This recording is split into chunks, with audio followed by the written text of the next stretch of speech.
તો આજે તો અચાનક જ જવાનું થઈ ગયું આઉટ ઓફ ગુજરાત. તો જય માતાજી, જય દ્વારકાધીશ મિત્રો, ફરી એકવાર સ્વાગત છે તમારું મારા મિની વ્લોગમાં. અને આજનો મિની વ્લોગ ચાલુ કર્યો તો બસમાંથી. એટલે રાતના 9:30 વાગતા હું ને આસલો બેગ પેક કરીને નીકળી ગયા હતા, પણ ક્યાં જઈએ છીએ અત્યારે નહીં કહું, આગળ વિડીયો જોતા જાઓ ખબર પડી જશે.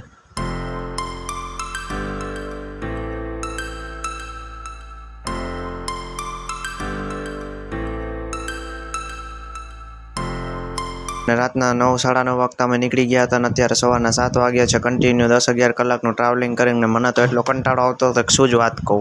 અને હવે તો એમ થતું હતું કે ક્યાંક હોટલ આવે તો મસ્ત ચા પીએ. ત્યાં તો જોતામાં હોટલ આવી ગયા અને હું ને આસલો ઉતરી ગયા ચા પીવા. અને હોટલની બાજુમાં અમને આ બે પક્ષી દેખાઈ ગયા. અને આ કયું પક્ષી છે જો તમને નામ ખબર હોય તો કોમેન્ટ કરી દેજો. અને પછી મેં એને આસલાએ ચાનો કોટો ચડાવીને અમે પાછા બેસી ગયા બસમાં.